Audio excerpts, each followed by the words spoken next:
오늘 설교 말씀은 제가 지난 여름부터 묵상하고 있던 그 두 가지 포인트를 먼저 소개해 드리는 것으로 말씀을 시작하려고 합니다. 두 가지 중에 첫 번째 포인트가 있는데요. 이 조망 효과라는 용어입니다. 이 조망 효과라는 용어가 뭐냐 하면 이 우주 비행사들이 이제 지구로부터 굉장히 멀리 떨어진 곳에서 이 지구를 바라보고 나면 그 이후에 마음의 변화가 일어난다는 겁니다. 먼 우주 공간에서 바라본 지구는 파란 구슬 하나가 떠 있는 것 같은, 조그마한 구슬 하나가 떠 있는 것 같은 그런 느낌을 준다는 겁니다. 그래서 지구를 이 푸른 구슬이라는 뜻을 가진 블루 마블, 이렇게 지구를 블루 마블이라고 그렇게 부르기도 합니다. 이 우주 비행사가 충격을 받는 건 늘 이 안에서 뭐 중국이 대륙이다, 미국이 대륙이다, 인도가 대륙이다, 뭐 누가 더 크냐 작으냐 이러고 있다가 우주에서 지구를 보니까 우리 어릴 때 구슬치기 하지 않았습니까? 조그만한 그런 파란 색깔의 구슬 하나가 떠 있는 것 같은 그런 느낌을 받으면서 심경에 많은 변화가 일어난다는 겁니다. 그동안 저 조그만 파란 구슬 같은 지구 안에서 아무것도 아닌 것에 내가 아웅다웅 하면서 살아왔구나. 그게 참 부끄럽다. 이런 식의 마음의 변화가 일어난다는 겁니다. 그러니까 이 조망 효과라는 것은 높은 곳에서 큰 그림을 보면서 그것을 보고 나면은 생기는 이 가치관의 변화, 이게 조망 효과라는 겁니다. 보다 넓은 관점으로 보다 넓은 세상을 바라보는 사람이 가지는 생각의 변화, 이게 조망 효과라는 거죠. 제가 최근에 이 조망 효과를 가지고 계속 묵상하는 이유가 있는데요.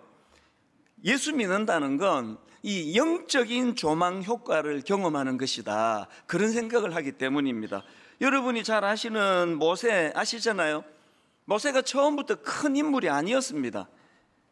젊은 시절에 모세는 그저 자기 동족을 위한다는 어설픈 생각으로 사람을 때려 죽이고 그것 때문에 광야로 가 그 긴 세월, 40년의 세월을 그렇게 초라하게 살아갔던 인물이 그게 모세거든요.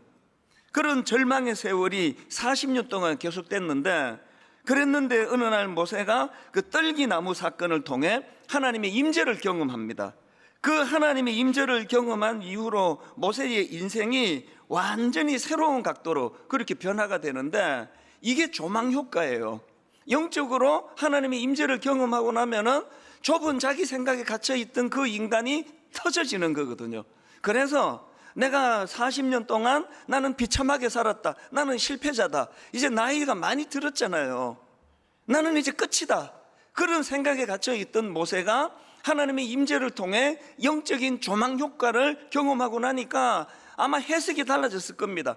이 40년간의 이 고통의 시간이 알고 봤더니 하나님이 나를 들어 크게 쓰시려고 하기 위한 하나님의 준비 작업이셨구나, 내 실수를 통해서도 일하시는 하나님이시구나, 해석이 달라지는 거거든요. 오늘 여러분 이제 이 설교를 계속 들으시면서 이 영적인 조망 효과, 이걸 마음에 좀 담아 두시기를 바라고요. 그런가 하면은 두 번째 드릴 포인트가 있는데, 고린도전서 4장 20절 말씀입니다. 하나님의 나라는 말에 있지 아니하고 오직 능력에 있습니다. 오늘 설교의 큰 줄거리는 이 조망 효과하고 하나님의 나라는 말에 있지 아니하고 오직 능력에 있습니다, 이 두 줄거리가 계속 진행되는 방식이 될 것입니다. 제가 저 고린도전서 40장을 묵상하게 된 계기가 있는데요. 지난 여름에 저는 은퇴하신 선배 목사님들의 설교를 찾아가지고 많이 제가 들었습니다. 특별히 그 돌아가신 목사님들, 예를 들면은 뭐 옥하는 목사님, 하용조 목사님, 또 조용기 목사님, 이런 이제는 더 이상 육성으로 들을 수 없는 그런 어른들의 설교를 제가 찾아서 들으면서 은혜를 많이 받았습니다. 젊은 목사님들을 통해서도 참 신선한 시각의 설교를 많이 얻을 수 있지만, 이런 그 어른들의 설교를 보면 거기에 영적인 능력이 좀 기운이 느껴지는 것 같아요. 많은 설교를 들었는데요. 그러다가 보니까 이제 조용기 목사님이 젊은 시절에 목회 간증을 하시는 걸 제가 듣게 된 겁니다. 이 목사님이 1958년도에 신학교를 졸업했으니까 저도 태어나기도 전이에요. 오래 전에 이제 신학교를 졸업하시자마자 이제 교회를 개척하셨는데요. 이 목사님이 교회를 개척한 지역이 막 극심한 가난을 경험하던 그런 분들이 모여있던 곳이었답니다. 그러다 보니까 늘 낙심하고 좌절하고, 그리고 그 주변에 막 술 주정뱅이들도 많고, 몸 파는 여자들 윤락녀도 많고, 공간 협박꾼들, 사기꾼, 폭력배, 이런 사람들이 들끓던 곳이었답니다.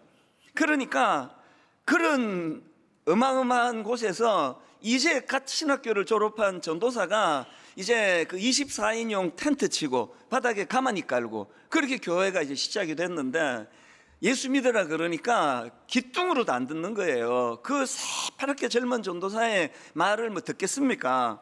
그러다 보니까 이제 전하려 그러면 가는 곳마다 박대를 당해서 쫓겨나고, 그리고 이제 교회로 세운 24인용 천막을 불태우겠다고 막 협박하는 사람들, 이런 사람들에게 시달리다 보니까 목사님이 이제 마음이 많이 위축이 된 겁니다. 이런 내용을 쭉 펼쳐 가시는데, 제가 이렇게 그 마음이 확 끌려가지고요, 계속 반복해서 듣고 이렇게 옮겨 적어서 묵상하고 하는 한 대목이 있었는데요. 그 내용을 한번 들어보십시오. 너무나 힘든 젊은 전도사님이 이제 너무나 목회가 힘들어진 겁니다. 이렇게 말씀하시더라고요. 저는 혼돈이 꽉 들어찼습니다. 그래서 무릎을 꿇어 엎드려서 모든 생각을 다 버리고 성경을 새로 읽기 시작했습니다. 이게 저는 진짜 중요하다고 생각해요. 의도한 대로 잘 안 되고, 신학교에서 배운 대로 잘 안 되고, 복음의 능력이 나타나지 않고, 나 이제 전도사 안 해, 나 이제 예수 안 믿어, 이제 나 교회 안 가, 그렇게 흘러가지 않고, 이분은요 혼돈이 꽉 들어차 있던 그 상황에서 무릎을 꿇어 엎드려서 모든 생각을 다 버리고 성경을 새로 읽기 시작했습니다. 마태복음부터 마가복음, 누가복음, 요한복음, 사도행전과 복음서를, 이 성경을 처음 읽는 사람의 자세로 무릎을 꿇고 읽기 시작하니까 내가 아는 예수 그리스도와 성경에 기록된 예수님이 너무나 틀리더라고요. 이런 말씀을 하시는 겁니다. 신학교에서 배운 그 예수 그리스도, 그리고 내가 익히 이런 분일 거라고 생각하던 그 예수 그리스도와 원본인 성경에서 나타내 보여지는 예수님이 너무 다르더라. 그래서 이 목사님 글을 다시 계속 한번 들어보십시오. 성경에 기록된 예수님은 천국에 대한 이야기를 하신 것이 아니라 가는 곳마다 천국을 나누어 주고 계시더라고요. 죄인의 죄를 용서하시고, 병든 자는 고쳐주시고, 귀신은 쫓아내시고, 배고픈 자는 먹이시고, 환난에 떠는 자는 평안을 주시고, 그러면서 천국 가라고 전하시니까 안 믿을 사람이 누가 있겠습니까? 그러면서 결론적으로 본인과 주님을 비교하면서 이렇게 말씀하시더라고요. 예수님은 천국에 대하여 이야기하는 것이 아니라 천국을 나누어 주시는데, 나는 천국에 대한 이야기만 하지 나누어 주지 못하니까 나로서는 도저히 감당을 못할 일을 하고 있었던 것입니다. 여기에 제가 엄청 도전을 받았습니다. 저도 똑같이 고뇌해야 되는 거 아닙니까? 저는 지금 예수 믿으면 복 받는다, 천국은 이런 것이다 저런 것이다, 성경에 나와 있는 건 이런 내용이다 저런 내용이다, 이런 해석만 하고 있었지, 예수님처럼 나는 천국을 나누어주는 일을 하고 있는 건가? 그래서 여름 내내 제가 이걸 가지고 고뇌를 하면서 시간을 보냈단 말이죠. 이 목사님의 간증을 들으면서 저는 마태복음 11장에 나오는 한 사건이 생각이 났는데요. 그 당시 감옥에 갇혀있던 세례 요한이, 이 사람이 잠깐 정신이 나갔습니다. 예수님을 의심하면서 사람을 보내요. 그리고 이런 도발적인 질문을 던집니다. 마태복음 11장 3절, 예수께 여짜오되 오실 거이가 당신이 오니까 우리가 다른 일을 기다리오니까. 여러분, 이런 도발적인 질문 앞에 예수님께서요, 네가 한번 앉아봐라, 너 이사야 53장도 모르니? 이게 내 얘기잖아. 이게 그 성경에 이게 다 내 얘기라고. 장황하게 그렇게 설명하지 않으시고요, 너무나 간단히 말씀하시는 겁니다. 3절에서 예수께 여짜오되 오실 그이가 당신이 오니까 우리가 다른 일을 기다리오리까 그랬더니 그 다음 4절에서 예수께서 대답하여 이르시되 너희가 가서 듣고 보는 것을 요한에게 알리되 맹인이 보며 못 걷는 사람이 걸으며 나병 환자가 깨끗함을 받으며 못 듣는 자가 들으며 죽은 자가 살아나며 가난한 자에게 복음이 전파된다 하라. 복잡한 얘기 안 하세요. 막 앉혀가지고 막 한 2시간 3시간 설득하고 설명하고 제발 믿어달라고 가서 전해라. 이 이사야 53장이 그게 나에 대한 이야기라고 꼭 전해달라고 그런 거 없습니다. 네가 지금 보고 듣고 느끼는 거 가서 그대로 전해라. 저는 주님의 그 대답을 보면서 아까 읽어드린 고린도전서 4장 20절이요, 하나님의 나라는 말에 있지 아니하고 오직 능력에 있습니다. 복음은 이론이 아니라 능력이라는 거예요. 복음은 장황한 설명이 아니에요. 사건인 거예요. 하나님이신 그분이 이 땅에 오셔서 우리를 위하여 십자가 지신 그 사건이 우리 삶에 어떤 능력으로 나타나고 있는가, 제가 이런 생각을 해봤죠. 아무리 이걸 내가 깨달아도 저는 메시아가 아니기 때문에 주님이 하신 일들을 못해요. 제가 무슨 재주로 맹인이 보며 못 걷는 사람이 걸으며 나병 환자가 깨끗함을 받으며 못 듣는 자가 들으며 죽은 자가 살아나며 가난한 자에게 복음이 전파되는 일 제가 못해요.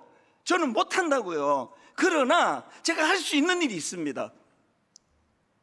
내 의지로는 절대로 용서할 수 없는 사람을 용서할 수 있고요, 제 의지로는 사랑할 수 없는 그 사람을 저는 주님의 능력을 힘입어서 사랑할 수 있고요, 저는 분당 우리 교회를 온 세상은 그저 잘생긴 얼굴, 명문대학, 학력, 연봉 이런 걸로 사람을 평가하고 사람을 비교하는 이런 세상과 달리 분당 우리 교회는 그런 것들로 사람을 차별하지 않는 이런 공동체를 우리는 힘을 모으면 만들 수 있다는 거거든요. 이런 변화가 일어나야 이게 교회라는 거거든요. 허구한 날 그냥 말로 그냥 설교하고, 또 설교가 또 저는 좀 길잖아요. 막 장황하게 설교하고, 아이고 참 오늘은 유난히 기네, 집에 가서 뭐 해 먹을까, 냉면 먹을까 이러고 앉아 있어가지고 이게 하나님 나라가 아니라는 겁니다. 여러분, 내내 제가 이 마음으로 분당 우리 교회를 돌아보고 점검하면서, 그래서 영적인 조망 효과예요. 모세가 떨기나무에 임하신 하나님을 만나갖고 하나님이 한 3시간 모세한테 설교하고 그런 거 없습니다. 임재가 능력이에요. 그 하나님의 임재가 능력입니다. 하나님의 임재를 경험하니까 그게 영적인 조망 효과가 나타나서 그 시시하게 살던 모세의 인생이 완전히 달라지는 거거든요.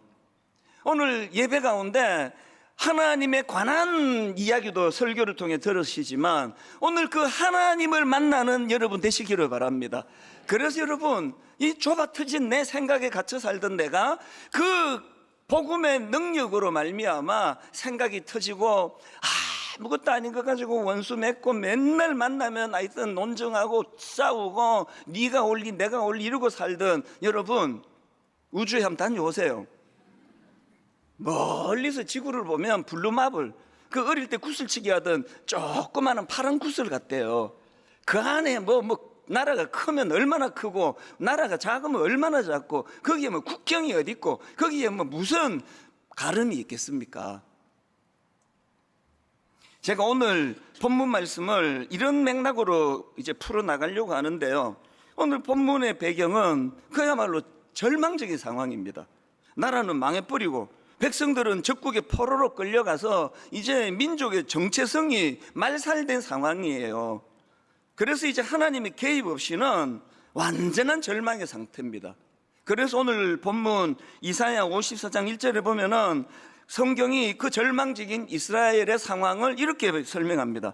잉태하지 못하며 출산하지 못한 너는 노래할지어다. 산고를 겪지 못한 너는 외쳐 노래할지어다. 이게 민족의 정체성이 사라질 위기를 이렇게 표현한 거 아닙니까?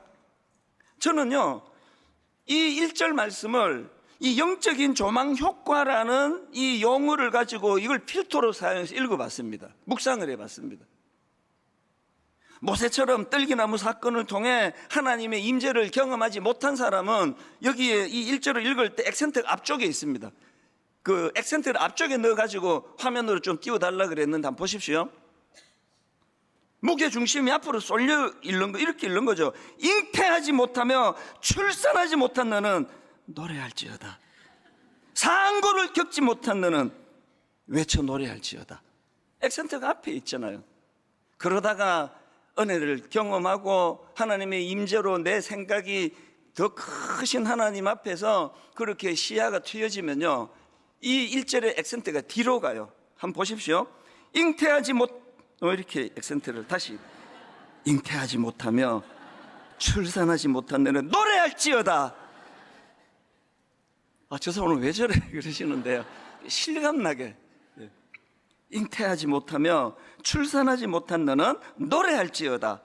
상고를 겪지 못한 너는 외쳐 노래할지어다. 그리고는 2절로 연결이 되는 거거든요. 너의 장막들을 넓히며 너의 처소의 휘장을 아끼지 말고 널리 펴되 너의 줄을 길게 하며 너의 말뚝을 견고히 할지어다. 그 변화된 3절을 보십시오. 이는 내가 좌우로 퍼지며 내 자손은 열방을 얻으며 황폐한 성읍들을 사람 살 곳이 되게 할 것임이니라.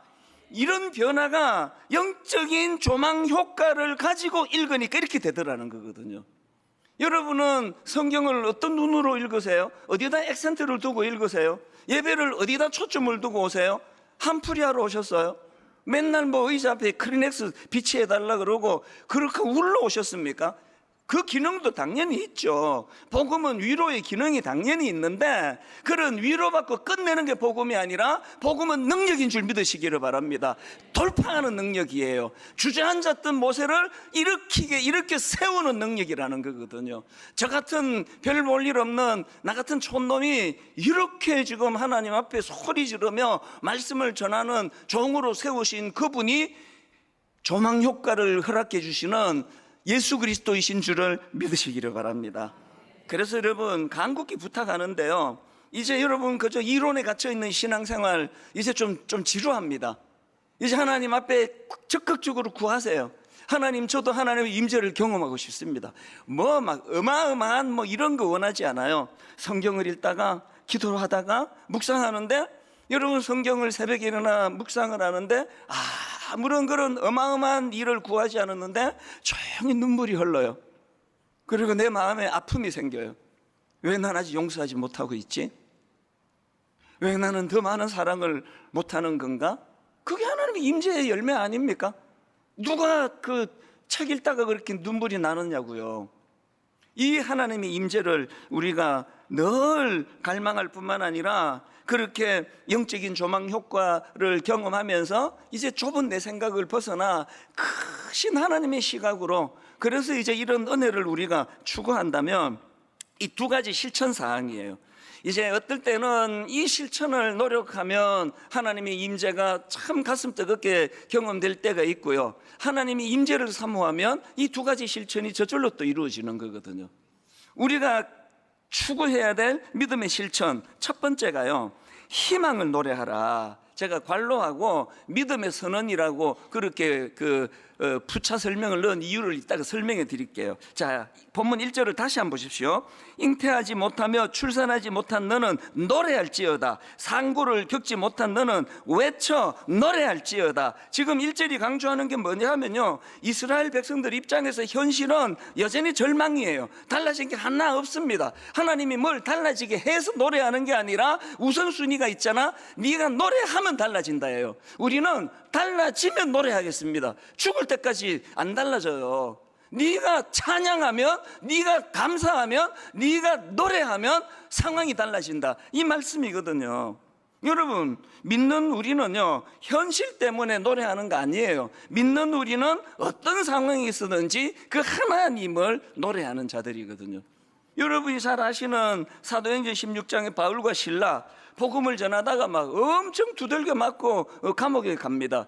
저는요, 이런 걸 읽을 때마다 너무 위로가 돼요. 뭐라 그래도 저는 두들겨 맞은 적은 없거든요. 그 당시 사도들은 막 걸핏하면 두들겨 맞고 막 돌 던지고 막 이런 고통 속에 지금 16장에서도 바울과 실라가 그렇게 감옥에 갇혀 있는데 그 낙심된 상황에서 바울과 실라가 뭘 했습니까? 사도행전 16장 25절 한밤중에 바울과 실라가 기도하고 하나님을 찬송하며요. 한밤중에 바울과 실라가 기도하고 하나님을 찬송하며 죄수들이 듣더라.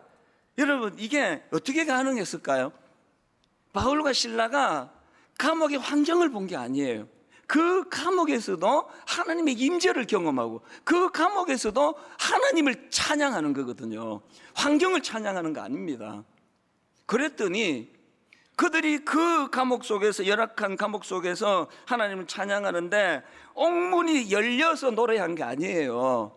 노래하니까 옥문이 열려지는 거거든요. 이거 우리 훈련해야 돼요. 믿음 없이 잘 안 되고요. 이게 몸에 안 익어 있으면 잘 안 돼요. 그래서 훈련인 거죠. 저는 저와 여러분들이 어떤 상황에서도 불평하고 원망하고 내 현실을 잘 분석해내고 나는 이것 때문에 어려워 저것 때문에 어려워 분석을 100가지로 해보세요. 그게 옥문이 열리는 재료가 되지 않습니다. 노래하는 거죠. 하나님 앞에 이 1번을 훈련하는 그런 성도님들 되시기를 바랍니다. 두 번째로요, 이 영적인 조망 효과를 경험한 사람들이 실천해야 될 게 있는데 미래를 준비하는 거예요. 미래를 준비, 이 믿음의 행동입니다. 2절 한번 보십시오. 너의 장막들을 넓히며 너의 처소의 휘장을 아끼지 말고 널리 펴되 너의 줄을 길게 하며 너의 말뚝을 견고히 할지어다. 오늘 여러분이 1절과 2절의 순서가 필요해요. 우리는 1절에서 희망의 노래, 이 믿음의 선언이 먼저 일어나고 희망의 노래, 믿음의 선언이 일어난 다음에는 행동해야 돼요. 이제 우리는 달려나가야 돼요. 주저앉으면 안 됩니다. 이 하나님의 이 순서를 마음에 담고 하나님, 이제 하나님을 희망을 노래하시는 그 하나님 앞에 이제 꿈꾸며 행동하기 원합니다. 여기서 중요한 게요, 맨 끝에 나오는 너희 말뚝을 견고히 할지어다예요. 너희 말뚝을 견고히 할지어다. 그 장막틀을 넓히는, 확장하는 비전을 갖고 있느냐? 그 비전을 감당할 기초가 든든해야 된다. 우리 드림센터에 2개층을 더 올리는데요, 지하에 그 기둥에 그 기둥을 보강을 하는데 어마어마한 거기에 그 에너지가 들어가더라고요. 여러분 인생에 장막이 확장되기를 원하십니까? 여러분 인생의 넓은 세계를 보는 꿈을 꾸고 계세요? 기초를 다져야 돼요. 이게 너희 말뚝을 견고히 할지어다. 그러면 우리가 견고히 해야 될 내적인 기초는 뭐라고 생각하십니까? 그 답이 골로새서 2장 6절 7절에 나와 있습니다. 자, 우리 3번 여기인데 한번 보십시오. 그러므로 여러분이 그리스도 예수를 주님으로 받아들였으니 그분 안에서 살아가십시오. 그 다음 7절, 여러분은 그분 안에 뿌리를 받고, 여러분은 그분 안에 뿌리를 받고 세우심을 입어서 가르침을 받은 대로 믿음을 굳게 하여 감사의 마음이 넘치게 하십시오. 여러분이 시야가 달라지고 영적인 조망 효과를 가지고 새로운 인생으로 다시 가시려면 여러분 말뚝을 견고히 다져야 기초가 다져지는데, 그 기초, 그 뿌리는 예수 그리스도라는 거예요. 사실 여러분, 이 이사야 54장 본문의 이 상황도 똑같습니다. 지금 우리가 살펴보고 있는 희망을 노래하라고 하는 게 이사야 54장인데요 53장이 유명한 고난받는 종 메시아의 노래 아닙니까? 이사야 53장은요 메시아이신 예수 그리스도가 백성의 죄악을 대신 짊어지고 고난받는 장면들로 꽉 차 있습니다. 한 절만 제가 대표로 읽어드릴게요. 이사야 53장 5절입니다. 그가 찔림은 우리의 허물 때문이요 그가 상함은 우리의 죄악 때문이라. 그가 징계를 받음으로 우리는 평화를 누리고 그가 채찍을 맞음으로 우리는 나음을 받았도다. 이런 말씀들로 꽉 차 있는 게 이사야 53장이고, 그리고 그 다음에 지금 희망을 노래해라, 이게 54장이에요 오늘 여러분 가장 중요한 말씀입니다. 잘 들어보세요. 여러분 우리가 기억해야 되는 거, 이사야 53장이 없는 54장은 가짜라는 거예요. 가짜 희망입니다. 53장에서의 그 십자가에서 고난받는 메시아, 그 예언의 말씀이 없는 54장의 희망의 메시지는 전부 다 가짜예요. 그래서 여러분, 우리가 장막틀을 넓히고 영적인 조망 효과를 경험하면서 우리도 한번 모세처럼, 우리도 바울처럼, 우리도 성경의 수많은 인물들처럼 나도 한번 내 인생의 장막틀을 펼치기를 원한다는 이런 꿈을 꾸고 계시다면 이사야 53장의 기초를 다지셔야 됩니다. 예수 그리스도가 내 인생의 기둥이 되고 예수 그리스도 내 인생의 견고한 그런 뿌리가 될 수 있도록 우리가 나아가야 된다는 것입니다. 오늘 여러분, 내가 강해서 잘하는 거 아니고요, 누가 엄청난 재능이 있어서 잘하는 게 아니고 영적인 조망 효과입니다. 오늘 예배 가운데 주저앉아 있는 여러분들이 다 복음의 능력으로 영적으로 일어서게 되기를 바랍니다. 그래서 희망을 노래하는 거죠. 상황은 바뀌지 않은데 믿음을 가지고 희망을 선언하는 거죠. 그리고 믿음을 가지고 미래를 향하여 나아가는 거죠. 너의 장막틀을 넓히며 너의 처소의 휘장을 아끼지 말고 널리 펴되 너의 줄을 길게 하며 너의 말뚝을 견고히 할지어다.